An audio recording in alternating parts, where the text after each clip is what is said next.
Hola, ¿qué tal? Muy buen día tengan todos ustedes y espero que se le estén pasando muy bien. Como pueden ver en el título del video, el día de hoy voy a hablar de lo que es la Naegleria fowleri, o también conocida como la ameba como cerebros. Y no, déjenme decirles que este nombre no está exagerado, ya que precisamente es lo que hace este parásito. Así que si están muy interesados en saber más acerca de este parásito, quédense a ver el resto del video. Antes de adentrarme a los detalles de este parásito, es muy importante iniciar con la principal pregunta. ¿Qué es una Naegleria fowleri? Bueno, esta es un protozoo, es decir, que es un microorganismo unicelular muy diferente a las bacterias. A Naegleria fowleri le encanta mucho lo que es el agua dulce, entonces la vamos a encontrar principalmente en, por ejemplo, los ríos, lagunas, aguas termales e incluso la podemos encontrar en lo que son las piscinas que no están tratadas, es decir, que no se les da un mantenimiento de limpieza adecuado o que sea constante. Naegleria es una ameba de vida libre y también tiene la característica de que es termofílico, es decir, que le encanta mucho lo que son las temperaturas altas. Y entonces esto se asocia a que la probabilidad de poder infectarse de este parásito es mucho más grande cuando se encuentran en épocas de verano o en lugares donde la temperatura es muy alta. Y es que este parásito puede llegar a soportar incluso temperaturas de entre los 45 y los 46 grados centígrados aproximadamente. Dicho esto, a continuación pues va a surgir la siguiente pregunta. ¿Cómo es que una persona se va a infectar con este parásito? Bueno, estas personas obviamente se tienen que adentrar a estas aguas contaminadas con este patógeno y entonces la vía de entrada precisamente va a ser la nariz. Un dato muy importante a recalcar es que estas personas pues se pueden tomar esta agua contaminada sin tener ningún tipo de incidente, ya que pues los ácidos estomacales pues van a cumplir con su trabajo de poder eliminar a este parásito, ya que no tiene las características para poder soportar lo que son los jugos gástricos.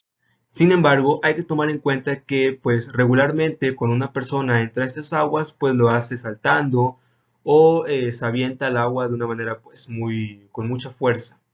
Entonces hay que tomar en cuenta que la presión que se ejerce al tomar el agua debido a estos movimientos bruscos puede ser que vaya hacia lo que son las fosas nasales. Es decir que aunque el agua entre por la boca, la presión que se ejerce puede hacer que suba por las fosas nasales y entonces puede iniciar lo que es el proceso de infección. Yo sé que a estas alturas del video pues se siguen preguntando si es cierto que entonces se pueden comer los cerebros. Y la respuesta es tristemente sí. El término de ameba como cerebro, si bien puede ser un poco inadecuada, es el término más correcto. Y es que precisamente es lo que hacen estos parásitos. Como pueden ver en la imagen que estoy señalando, precisamente podemos observar cómo la Naegleria fowleri empieza a destruir lo que son las células nerviosas, y es que tiene la capacidad de adherirse a ellas y destruir lo que es su pared celular, provocando que el contenido de esta célula se derrame, para poder alimentarse de ellos por medio de unas enzimas que ayudan a descomponer todas estas proteínas y sustancias que empiezan a liberarse. Y de esta manera, y eventualmente, lo que va a causar es una necrosis, es decir, va a provocar una muerte del tejido cerebral y por lo tanto puede llegar a causar una hemorragia muy severa. Muchos estudios han sugerido que en la glera fowleri se siente atraída a lo que son las neuronas debido a unas sustancias que producen para poder comunicarse entre sí. Y es por eso que cuando el parásito tiene acceso a lo que es el tejido nervioso y cerebral del huésped, pues empieza a consumir todas las células nerviosas humanas que encuentra a su paso pieza por pieza.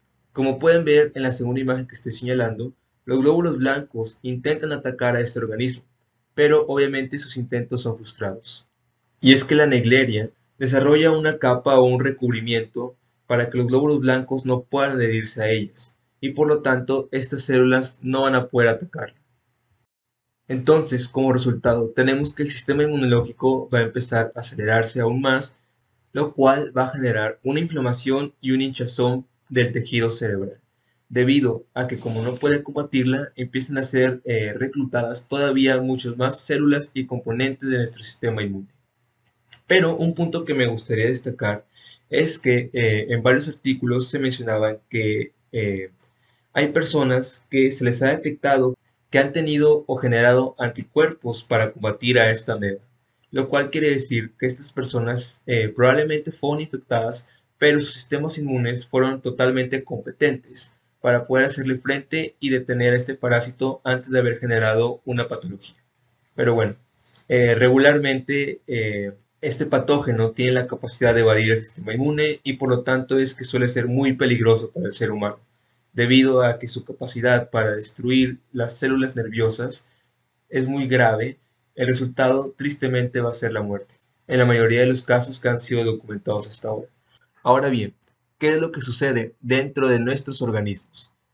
Bueno, para poder explicarles a detalle todo este proceso, voy a utilizar esta imagen que la saqué de un libro llamado La Parasitología Médica, que es de la doctora Elba Rodríguez Pérez, por si gustan comprar el libro y leerlo y saber más al respecto. Bueno, vamos a comenzar por aquí. El parásito, como ya se los he mencionado, va a entrar por la inspiración del agua por la nariz. Entonces, hay una forma en este parásito llamado trofozoito. Este va a llegar al neuroepitelio olfatorio, que es un tejido que se encuentra en las fosas nasales, donde hay muchas terminaciones nerviosas que precisamente nos van a permitir lo que es la olfacción. Entonces, al momento de llegar a este tejido, va a empezar a destruirlo y va a causar una inflamación y necrosis. En esta fase, pues, el paciente va a sufrir lo que es una ageusia y también una parosmia, así como puede llegar a provocar una cefalea intensa debido a la destrucción del tejido nervioso que hay en esta cavidad. Su siguiente paso es que atraviesa lo que es la lámina cribosa del hueso etmoides y va a llegar a lo que es el espacio subaracnoideo. Una vez que llega al espacio subaracnoideo, también lo va a atravesar y va a empezar a invadir lo que es el tejido cerebral. E incluso puede también llegar a provocar daño en lo que son las meninges.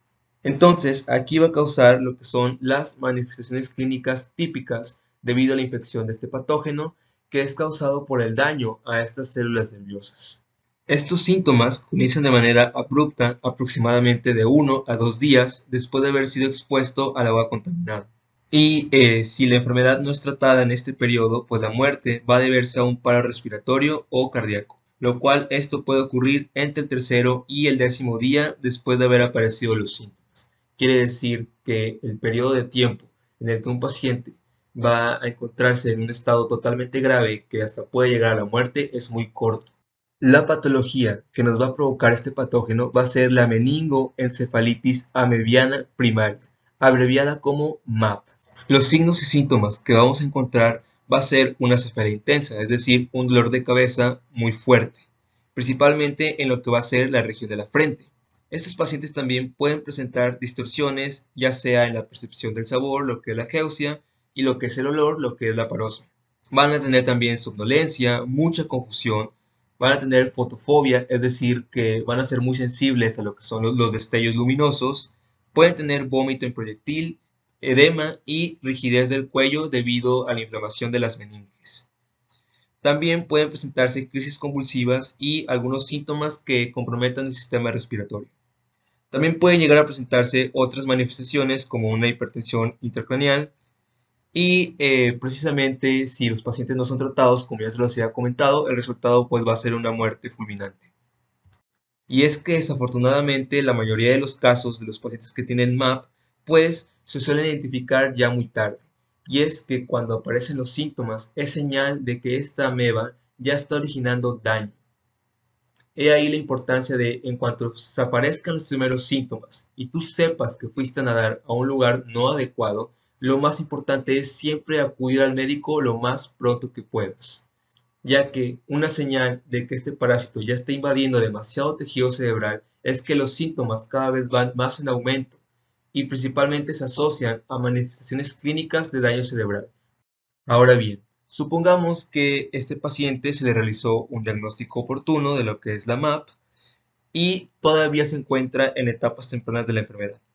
Entonces, en estos casos sí existe un tratamiento y el cual es posible que pueda provocar cambios favorables para que este paciente salga adelante y principalmente pues evitar su muerte. Aunque actualmente son muy pocos los casos documentados de personas que han llegado a una recuperación a nivel mundial, pues aún así los medicamentos que se han utilizado se han ido documentando y los cuales se han registrado que sí son eficaces. Y precisamente uno de los fármacos que son muy eficaces para poder tratar esta patología va a ser la anfotericina B, el cual este es un antibiótico. Y es que en términos más sencillos, lo que este fármaco va a producir es que va a alterar lo que es la estructura de la Naegleria fowleri. Va a alterarlo a nivel de su núcleo, de su membrana y de otros de sus organelos. Y el resultado es que esta Naegleria fowleri va a alterarse toda su función, tanto su estructura como su capacidad para secretar sustancias que provocan el daño tisular. Y de hecho se han probado varios esquemas de tratamiento, es decir, que no únicamente se le puede dar anfotericina B. Hubo un caso registrado de un paciente de 10 años de edad que presentó MAP, pero que fue diagnosticado de manera temprana y a este paciente se le administró, aparte de la anfotericina B, también una dexametasona y fluconazol por vía intravenosa. Y aparte también se le dio lo que fue una rifampicina por vía oral. Este paciente mostró un muy buen resultado a lo que fue el tratamiento y ya a partir del tercer día de tratamiento el paciente fue dado de alta, lo cual esto quiere decir que este esquema también fue muy eficaz. Pero es importante recalcar que no todos los casos que son tratados con anfotericina B han sido exitosos. Pero en otras fuentes también se ha hablado de lo que es la miltefosina. La miltefosina se ha utilizado en combinación con otros fármacos como por ejemplo lo que es el voriconazol. Estos fármacos se han administrado en pacientes a los cuales se les ha diagnosticado la MAP en etapas tempranas. Entonces, como conclusión, podemos decir que es muy raro infectarse con Naegleria fowleri, pero la relación es que si tú te infectas, la probabilidad de enfermarte y morir es muy alta. Por eso, y ante todo, hay que tener mucho cuidado al momento de nadar en aguas dulces, sobre todo durante un clima donde haga mucho calor. Además de que si es una persona que pues, practica nado o deportes acuáticos, pues lo ideal sería pues, usar tapones nasales y asegurarse principalmente de que el agua nunca entre por las fosas nasales. Así que este fue todo por el video de hoy. Espero que les haya gustado mucho acerca de este parásito. Y por favor no se olviden de darle like y suscribirse a mi canal si es que les gusta este contenido, ya que estaré subiendo mucho más de otros temas más variados. Esto fue todo por el día de hoy y espero que tengan un muy bonito día.